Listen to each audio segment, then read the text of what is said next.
في الفيديو ده انا خليتك تعمل اول كودينج ايجنت من غير ما تكتب سطر كود واحد، وعلمتك ازاي هو بيفهم نفسه وبيفهمك وبيعرف يطور من نفسه اول باول. كل حاجه كنا بنستخدمها لحد دلوقتي كانت نو كودينج تولز زي انت ان او ميك او زابير. كل التولز دي بتخليك تعمل اي اي ايجنت من غير ما تكتب ولا سطر كود، ولكن في المقابل بتضحي بحاجه مهمه قوي، انك تكون كرييتيف، انك تعمل حاجات بره التحكمات بتاعه التولز دي، لانها بتبقى محدده قوي وما ينفعش تطلع بره النودز معينه او تطلع بره ستراكشر معين. عشان كده الليفل الاعلى هو الايجنتيك اي اي، او بمعنى اصح هو الكودينج ايجنت، يعني نفس الايجنت اللي انت بتعمله جوه انت ان ولكن بالكود، بتكتب له كود. ولكن المشكله هنا بترجعنا تاني من الاول خالص، ان انت شخص لو مش تكنيكال ولو ما عندكش كل الخبره دي، او انت اصلا بتزهق من انك تكتب كود، ده يكون بالنسبه لك عذاب. عشان كده في الفيديو ده انا هخليك تعمل الكودينج ايجنت من غير ما تكتب ولا سطر كود واحد. الكود هيكون بيتكتب قدامك وانت ما بتلمس ولا اي حاجه فيه،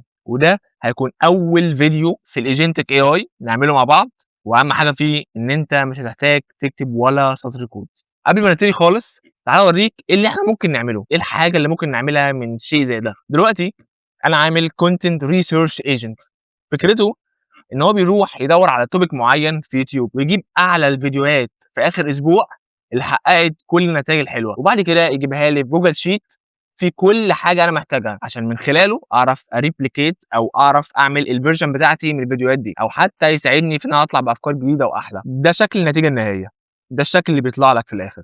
تعال بقى نبتدي نشوف هو شغال اصلا. هنيجي هنا ونقول له انا عايز 5 افكار عن انت ان، وبتبعتها له، وبعد كده هو بيروح يعمل كل البروسيس دي ستيب باي ستيب، وفي الاخر بيروح يحطها لك في جوجل شيت. وزي ما قلنا بعد ما يخلص يجيب لك كل حاجه هنا. دلوقتي هو راح على يوتيوب بحث عن الافكار اللي انت عايزها، جاب احسن 5 فيديوهات في اخر اسبوع، وبعد كده طلع الترانسكريبت بتاعهم، طلع لي منه 3 حاجات انا كنت طالبهم: نوتس، سمري، وحاجات اكشنز انا اقدر اعملها عشان اعمل فيديو شبه ده او ينجح بنفس النجاح ده. وكمان طلع لي التايتل، وكمان انا كنت طالب منه ان هو يطلع لي السب نيل بتاعه عشان تجي لي افكار احسن، هو جابه لي كمان لو دوسنا عليها هيفتح كده، وكل حاجه موجوده هنا. وكمان في سكور عباره عن ريت بيقول لك الفيديو ده بيرفورمد قد ايه، وهو ده الريت. عشان تعمل حاجه شبه كده محتاجين نمشي خطوه بخطوه، ولكن قبل كل حاجه هعلمك الاستراكشر اللي تمشي عليه وانت بتعمل اي ايجنتيك اي اي. ده هيكون النورث ستار بتاعك او البلو برنت بتاعك وانت بتبني اي نوع من انواع الايجنتيك اي اي. مش ده بس، ده هو ال 3 لاير ايجنتيك ستراكشر. الاستراكشر ده مش انا اللي مخترعه ولا عن خبره ولا انت ممكن تسمعه من هنا او من هنا. الاستراكشر ده هو من احسن الاستراكشرز اللي اكبر شركات الاي اي بتتكلم عنه، زي اوبن اي اي، انثروبيك، حتى جوجل بتتكلم عنه. ممكن تلاقي 500 حد بيتكلم عليه، ولكن انا هلخصه لك باحسن واسهل طريقه ممكنه. تعال نسميه الدي او اي، دايركتيف اوركستريشن اكسكيوشن. تعال نشوف كل واحده فيهم بتعمل ايه. اول حاجه هو الدايركتيف، ممكن نقول عليه هو التنظيم. ده بيبقى موجود فيه الورك فلو او الستبس اللي المفروض الايجنت يمشي عليها عشان يعمل تاسك معين. في الشركات الكبيره بيبقى في حاجه اسمها اس او بي، الستاندرد اوبريشن بروسيجرز. دي فكرتها ايه؟ دي فكرتها ان لما تيجي تعمل اي تاسك معين لازم تمشي بخطوات معينه. يعني انت لو عايز تبعت ايميل، او موظف في شركه كبيره المفروض يبعت ايميل، الاس او بي بتاعه مكتوب عليه ايه مثلا؟ انك بتقعد على المكتب، بعد كده تفتح اللابتوب، وبعد كده تخش على الايميل بتاع الشركه، تشوف الشخص اللي انت عايز تبعت له الايميل، تكتب ايميل معين وتدوس على سند. ده الاس او بي، ده الورك فلو بتاعه. لازم بالظبط يمشي من نقطه واحد عشان يوصل لنقطه اي، لازم يمشي بالخطوات دي. فده الورك فلو او الاس او بي بتاعك. الشركات الكبيره قوي هتكون عارفه بالظبط ده ايه، ولكن عشان تكون فاهمه من الاخر، ده عباره عن الخطوات اللي تمشي عليها عشان تحقق تاسك معين او جول معين، والخطوات دي لازم تكون مفصله خطوه بخطوه. ثاني حاجه الاوركستريشن. اعتقد سمعتوني بقول الكلمه دي كتير عشان دي من اهم الحاجات في الايجنتيك اي اي. الاوركستريتور، اوركستريشن يعني توجيه، ده الموجه بتاع كل حاجه. التوجيه نفسه بيحصل في الحته دي. ده الايجنت نفسه، من الاخر الامبلوي او الموظف بتاعك. يعني دلوقتي لو انت عندك ورك فلو معين او اس او بي معين بس ما فيش موظف يعمله، هتفضل عباره عن ورقه ملهاش اي فايده. يعني كانك عندك خطوات لتاسك معين بس ما فيش حد موجود يعمل التاسك ده، فمالوش اي 40 فايده. فده واحد من اهم اللايرز الموجوده عندك، وبنسميه اوركستريتور، يعني موجه، الشخص اللي بيوجه كل حاجه. وفي حالتنا دي هو الاي اي ايجنت. ده الايجنت او الموظف اللي احنا بنبنيه عشان يعمل تاسك معين، او يمشي على ورك فلو معين احنا محددينه. واخر حاجه هي الاكسكيوشن. الاكسكيوشن هنا بتبقى فيه كل التولز اللي ينفع يستخدمها. نفس الحوار دلوقتي لو الموظف ده برضو ما عندوش لابتوب او ما عندوش اكسس على الايميل بتاع الشركه، هيقف مش هيعرف يوصل لاي حته، فبرضو نفس النتيجه مش هيعرف يوصل للجول النهائي بتاعنا اللي احنا عايزين نوصل له. فالتولز بتبقى موجود في لاير اسمه اكسكيوشن. كلمه تولز دي انتوا سمعتوها مني كتير في حاجات زي انت ان او ميك، لانها هناك اسمها تولز، عباره عن نود انت بتحطها وبتعملها كونكشن. لكن في الاجنتك اي اي هي عباره عن كود، عباره عن سكريبت انت بتكتبه عشان تعرف تعمل تول معينه، ودي بتبقى هي التولز بتاعتك. في كده تيب ان اغلبيه الوقت الكود ده بيبقى بالبايثون، واحنا بنعمل ايجنتك اي اي اغلبيه الوقت الكود بيبقى بالبايثون. ليه بايثون؟ لانها واحده من اسهل لغات البرمجه اللي انت ممكن تتعلمها، ولان تقريبا اغلبيه ال ال امز اللي موجوده زي شات جي بي تي او جيميناي متدربه اصلا بالبايثون، متدربه باللغه دي، فاسهل انك تعرف تتكلم معاها. فوانت بتعمل ايجنتك اي اي اغلبيه الوقت انت بتتكلم بالبايثون. ممكن تستخدم حاجات تانية زي التايب سكريبت او لغات تانية، ولكن احسن حاجات المفضله هي البايثون. فتعال نقول ان الكود اللي انت تكتبه هيكون مكتوب بالبايثون، فدي التولز بتاعتك. فالاكسكيوشن موجود جواه التولز، اذا كانت اسمها تولز فعلا زي انت ان او ميك، او هي عباره عن كود او سكريبت كود انت بتكتبه. طب ليه بقى الاستراكشر ده من اهم الحاجات اللي ممكن تعملها او تبني عليها ايجنتك اي اي؟ او حتى ليه كل الشركات الكبيره بتريكومند حاجه زي كده؟ عشان 500 سبب، ولكن رقم واحد عشان كل حاجه هنا ماشيه بنظام، كل ستيب مكتوبه ومعروفه. وده فايده الدايركتيف او اللاير او الطبقه اللي هي الدايركتيف. واحده من اكبر المشاكل وانت بتستخدم اي اي زي شات جي بي تي او جيميناي انك ممكن تقول له روح ابعت لي ايميل مكتوب فيه كذا كذا. اول مره ممكن يعملها صح، وتاني مره ممكن صح، لكن تالت ورابع وخامس مره كل واحده فيهم ممكن يعمل لك مشكله اكبر من الثانيه. بالنسبه لشخص بيدردش معاه عادي او الموضوع بالنسبه له فور فن او ان هو بيعمل حاجات بسيطه، قشطه مش مشكله، مش هيخسر حاجه. ولكن لو انت شركه كبيره وكل فايل او كل ايميل محسوب بالشعره وكل حاجه انت تتبعت صح للشخص الصح، مكتوب فيها حاجات معينه قوي، ايميل واحد غلط ممكن يخسرك عميل بملايين. فدي بقى المشكله، ان الاي اي او ال ام ممكن يعمل حاجات من دماغه، وده اللي بنسميه هالوسينيشن. ممكن يطلع معلومات، يبعت معلومات، يعمل حاجات بشكل مختلف. فتعال نتخيل كمان ان ده تاسك واحد انت قلت له روح ابعت لي ايميل. تخيل بقى لو رحت قلت له روح عند الكونتاكت بتاعتي هات رقم معين، وبعد كده روح الايميل ده ابعت له رساله معينه، وبعد كده تعالى اكد لي عليها، وبعد كده استنى شويه عشان تتاكد اذا كانت وصلت ولا لا. فدي عباره عن 500 تاسك. تخيل بقى لو كل تاسك فيهم في نسبه 10 ل 20% ان هو يفشل فيه. جمع بقى بكل التاسك دي على بعضيها وشوف هل الورك فلو ده في نسبه قد ايه فشل. تعال نقول ان هو في نسبه 60%، 50% فشل. دي نسبه ما تنفعش لو انت شركه كبيره. زي ما قلت لو انت شخص عادي بيجرب عليه او بيعمل حاجات بسيطه مش هتفرق، لكن لو شركه كبيره وعايز تعتمد على الاي اي بمعنى الحرفي انك تعتمد عليه، مستحيل تسمع بحاجه زي كده. 50% فشل دي عباره عن مصيبه بالنسبه لهم. عشان كده دي اكبر مشكله الاستراكشر ده بيحلها، ان كل حاجه موجوده جوه دايركتيف لاير. اول لاير بتقابله هو الاس او بي، كل حاجه مكتوبه بالخطوه الواحده، ما ينفعش الايجنت يطلع براها. تاني احسن حاجه في اللاير ده، واحده تانية من الحالات العظيمه اللي السيستم ده او الاستراكشر ده بيعملها، حاجه بنسميها السيلف امبروفنج او السيلف هيلينج. طب يعني ايه؟ دلوقتي تعال نقول ان الايجنت مشي في ستيبس معينه، يعمل 1 2 3 4. لو احنا بنستخدم النو كودينج تولز او الاوتوميشن الطبيعي على ان او على ميك، ان هو يمشي من نود للثانيه للثالثه للرابعه، لو في نود واحده بس فشلت الكلام ده كله بيقف. دي بقى المعضله، ان لو في حاجه حصلت مشكله فيها كل الورك فلو او كل الاوتوميشن بيقف، بيفضل واقف كده لحد ما انت تيجي تصلحه. هنا بقى ده بيحل المشكله دي، حاجه بنسميها السيلف امبروفنج. ان كل مره هو بيعمل رن او كل مره الايجنت ده بيمشي، هو مش بس لو حصلت مشكله هيصلحها، وهقول لك ازاي بيصلحها دلوقتي، ده كمان لو انت سبته لمده اسبوع هتيجي تلاقي الورك فلو او الاس او بي اللي في الدايركتيف اتطور جدا. لو انت مثلا قلت له روح اعمل 1 2 3، ولما عملهم اكتشف ان في الخطوه الثانيه الموضوع معقد جدا عن كده، وان هو لازم تركز قوي في حاجه اسمها كذا او كذا او كذا. هنيجي هنا في اللاير بتاع الايجنت يعرف ان في خطوه مهمه قوي انا نسيت اقولها له في الورك فلو او في اللاير الاول، هيروح هو يحطها بنفسه وبعد كده يجرب تاني. لو مشيت كويس هيقول تمام، لو ما مشيتش هيرجع تاني يصلحها وبعد كده يكتبها. فاللوب دي بتفضل ماشيه، ودي بنسميها السيلف امبروفنج، ان الايجنت كمان بيطور نفسه. يعني لو انت حطيت الايجنت ده في شركه وجيت تبص عليه بعد اسبوع او حتى بعد شهر، هتلاقيه اتطور جدا عن زي ما سبته. الكود نفسه بيتغير، التولز بتتغير، الدايركتيف بيتغير، كل حاجه بتتغير بناء عن تجربته هو الشخصيه، كانه موظف حقيقي بالظبط بيشتغل. وده اعظم حاجه في الايجنتيك اي اي، ان هو يقدر يطور نفسه بنفسه من غير ما انت تعمل له حاجه، او من غير ما انت تمد ايدك فيه لفتره طويله. انت فعلا لما بتسيبه في شركه معينه وترجع تبص عليه بعد فتره بتستغرب، لانه كل حاجه بتتغير، في تولز جديده ممكن تتعمل، وفي تولز ممكن تتغير، وفي دايركتيف وفي ورك فلوز او حاجات في الدايركتيف بتتغير وبتتطور. فدي هي اعظم حاجه في الايجنتيك اي اي، السيلف امبروفينج لوب. تعالى كده اقول لك بالظبط هي بتمشي ازاي. دلوقتي في اس او بي معين او ورك فلو معين، المفروض الموظف ده يمشي عليه. دلوقتي هو مشي عليه وجي يستخدم تول معينه، لقى ان التول دي مش شغاله، فبيرجع يدي تقرير تاني للايجنت يقول له ان في تول معينه مش شغاله، فالايجنت ده بيحاول يصلحها. اول ما يصلحها بيعمل رن، بيعمل تيست، لو اشتغلت بيرجع تاني للورك فلو، لا الورك فلو دي ناقصه او فيها مشكله،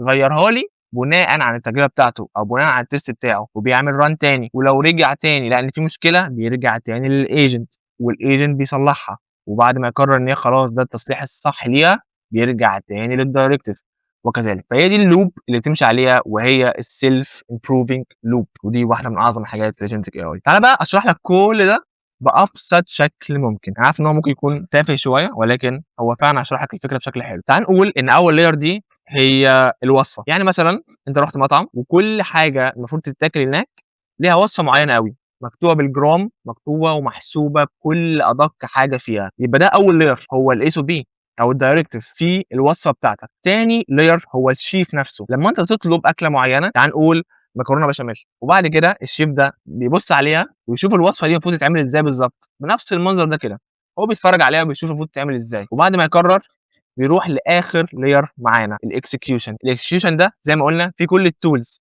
في كل ادوات المطبخ، في الحله وفي المعالق وفي كل حاجه انت محتاج تستخدمها، او الشيف ده بمعنى اصح محتاج يستخدمها عشان يطلع الوصفه اللي انت طلبتها. فده بيبقى المنظر النهائي. اول لاير هو الوصفه بتاعتك بأدق التفاصيل اللي فيها، تاني لاير ده الشيف نفسه اللي هيعمل الاكل بيقعد يقراها ويشوف المفروض يعمل ايه، واخر لاير هي ادوات المطبخ نفسها. والحاجه الحلوه هنا ان لو جه الشيف بعد ما خلص الاكله لقى ان فيها مشكله، الملح زياده او الفلفل زياده او ايا كان، بيجي يحاول يصلحها، ولما يصلحها ولقى ان هي فعلا نجحت بيرجع تاني في الوصفه ويكتب الملح ده لازم يكون كده بدل ما هو كان كده، وكذلك بتفضل ماشيه اللوب.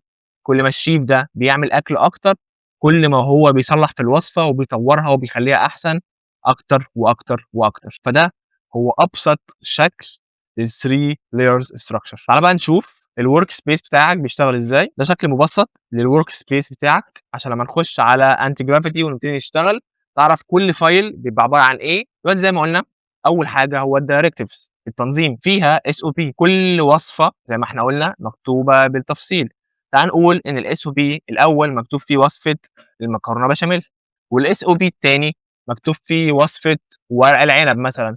فكل اس او بي مكتوب فيه وصفه معينه قوي بكل تفصيله وبكل جرام وكل حاجه فيها. والاكسكيوشن لاير موجود فيه التولز، مكتوب فيه الكود نفسه. عشان كده هنا هتلاقي ان الاس او بي دوت ام دي. ام دي ده اللي هو مارك داون. مارك داون ده عباره عن فايل بيبقى مكتوب فيه كل حاجه بس بشكل منظم جدا عشان الاي اي يعرف يقراها ويعرف يفهمها. الاكسكيوشن لاير موجود فيه التولز، الادوات نفسها، حاجه مثلا زي سند ايميل يبعت بيه الايميلات، تول تانية زي جيت كونتاكت يعرف يجيب فيه الكونتاكت بتاع اي حد انت عايز تبعت له رساله. ولو لاحظت هنا هتلاقيها دوت بي واي. بي واي يعني بايثون. ده بقى البايثون سكريبت نفسه، التول مكتوبه عن طريق الكود اللي هو البايثون. فده هيبقى شكل الورك سبيس بتاعك بس شكل مبسط، عشان لما نيجي نبص عليه وتلاقي فيه فايلات كتيره تبقى عارف كل فايل بيعمل ايه بالظبط. دلوقتي هنخش على تول اسمها انتي جرافيتي. التول دي بتاعه جوجل، هي عباره عن اي دي اي. يعني ايه اي دي اي؟ لو حد ليه علاقه بالتك او بالكودينج هيفهم ان في حاجه اسمها فيجوال ستوديو. فيجوال ستوديو ده برنامج بنكتب عليه الكود عشان نعرف نعمله رن او عشان نعرف نكتبه بلغات معينه، ده اسمه اي دي اي. جوجل عملت حاجه شبهه اسمها انتي جرافيتي. ايه الفرق؟ انتي جرافيتي عباره عن ايجنت، يعني هو عباره عن شخص بيساعدك في الكود، انا اخليك تستخدمه عشان تعمل كل اللي احنا عملناه ده من غير ما تكتب سطر كود واحد. بشكل مفصل جدا هو عباره عن 3 سيكشنز. السيكشن الاول اللي على الشمال هتلاقي فيه كل الفايلات بتاعتك، لو عملنا له كده هتلاقي فيه كل الفايلات. زي ما احنا قلنا في فولدر اسمه دايركتيفز في كل الاس او بي بتاعك، لو دوست عليه هتلاقيه شبه الاس او بي بالظبط اللي بتعمله الشركات، كل خطوه وكل انبوت وكل اوتبوت وكل حاجه مكتوبه بالحرف، فده شكل الدايركتيف فولدر. لو دخلنا على الاكسكيوشن فولدر هتلاقيه كله بايثون سكريبت يعني كود. لو دوسنا على واحد فيهم ده عباره عن سيرش اوبتمايزر، ده البايثون سكريبت او التول اللي بتعمل سيرش عن اي موضوع انا بقول له عليه، وده بيبقى شكلها. واقول لك ان انت مش هتحتاج تكتب ولا سطر في الكود ده، الاي اي هو اللي هيعمل لك كل ده. والحاجه الاخيره هو الايجنت ويندو، هنا انت بتتكلم مع الايجنت بتاعك وبتقول له حاجات معينه وتطلب منه حاجات معينه وهو بالظبط بيعملها لك. واحسن حاجه في انتي جرافيتي ان هو مش مقتصر على جيميناي، هو في تقريبا كوليكشن من احسن المودلز في الكودينج، في جيميناي 3 برو وفي كلود سونيت وكلود اوبوس 4.5، واللي ما يعرفش ده اعظم موديل كودينج في العالم دلوقتي، ممكن تستخدمه جوه انتي جرافيتي عادي جدا. فتعالى نرجع من الاول خالص ونبني كل الكلام ده من الصفر. هنفتح انتي جرافيتي في فولدر جديد، ولكن هيبقى موجود جواه حاجه اسمها agent.md، ده بالظبط بيشرح له ال 3 layer agentic structure اللي احنا اتكلمنا عنه، بيشرحه له بشكل مفصل جدا. الفايل ده هسيبه لك في الديسكربشن ممكن تبص عليه، ولكن ده بالظبط اللي بيفهم الايجنت احنا عايزين نبني ايه وايه الاستراكشر اللي احنا عايزين نبني عليه وكل حاجه بالظبط المفروض تتعمل. فالفايل ده اللي هو agent.md بيفهم الايجنت او انتي جرافيتي او حتى كلود كود لو انت شخص بيستخدم كلود عشان يبني الكود بتاعه، او حتى كورسور، ايا كان التول اللي انت هتستخدمها. الفايل ده بيفهمها بالظبط انت هتبني الاستراكشر ازاي، وبعد كده بتقول له على كل حاجه، ولكن ده البيز بتاعك. فهنيجي هنا اول حاجه نقول له build my environment based on agentic.md. انت هنا بتقول له ابني لي الانفايرمنت بتاعي او الانفراستراكشر او الاساس بتاعي على اساس الحاجات اللي مكتوبه جوه الفايل agent.md. وفي معلومه كده هتعرفها اكتر قدام لما اتكلم على السكيلز، كلاود سكيلز او انتي جرافيتي سكيلز. agent.md هو عباره اصلا عن سكيل مكتوب فيها ازاي تبني اي ايجنت جديد او اي ستراكشر جديد او اي سوفت وير جديد، ازاي تعمل الانفراستراكشر بتاعك. دي عباره عن سكيل انت ممكن تحملها وتحطها هنا. فكل شويه انتي جرافيتي او كلاود كود بيبني حاجه بيبص عليها اول حاجه ويبني على اساسها. فللي ما يعرفش بالظبط او الشخص اللي فاهم قوي هيفهم ان دي عباره عن سكيل، ولكن مش محتاج قوي تبص على الحاجات دي. احسن حاجه في انتي جرافيتي ان هو بيدي لك بالظبط هو بيفكر ازاي. هو هنا بيعمل لك حاجه اسمها implementation plan، هو هنا بيجي يقول لك بالظبط انا هعمل ايه، انا هبني ايه بالظبط، وايه الهدف بتاعي، وايه المطلوب منك بالظبط انك تعمله. وكل حاجه هنا بتبقى مكتوبه مدروسه بالظبط. وزي ما قلت لك انت مش محتاج تكتب سطر كود واحد، هو هنا بيعمل لك كل حاجه، بيبني لك الفولدرز، بيبني لك الفايلات، بيعمل لك كل حاجه بالظبط. انت مش محتاج، زي ما انت شايف كده هو بالظبط بيبني لك كل حاجه، انت ما تمدش ايدك على اي حاجه. وبعد ما خلص جه قال لك ان هو عمل لك الانفايرمنت بالظبط زي ما انت شرحت له وبالظبط زي ما انت اديتها له. ولو جينا هنا هنلاقيه لوحده حاطط لك الدايركتيفز فولدر فيه 3 ام دي اللي هو ازاي تحط في الشيت، ازاي تعمل انالايز للفيديو، وازاي تعمل اصلا فيديو سيرش. وخد بالك كويس قوي من الحته دي، خليك حافظ الشكل ده كويس قوي، ده شكل الفيديو سيرش ام دي لو انت لسه عامله دلوقتي حالا، يعني شكل الورك فلو يوم ما تعمل اي حاجه. تعال بقى اوريك الورك فلو بتاع سيستم انا اشتغلت عليه كتير جدا، عايز اوريك بس هو بيتطور ازاي لوحده، انا ما بكتبش فيه اي حاجه. ده الشكل الاولاني وده شكل بعد ما اتطور فيه، ممكن ما يكونش مهول، ولكن لو انت واخد بالك بقى فيه ارقام وبقى فيه شورت فيديو ولونج فيديو، في ممكن تختار الاثنين مع بعض وكل واحد فيهم بثواني معينه وبدقائق معينه، كل واحد فيهم كديفولت، وفي واحد ازيد من ارقام معينه وواحد اقل من ارقام معينه. فحتى لو مش معقد هو بيفهمك اكتر ويفهم انت بتحب ايه اكتر، ويبتدي يكتبه هنا ويبتدي انالايز الكلام ده مع الوقت ويطوره.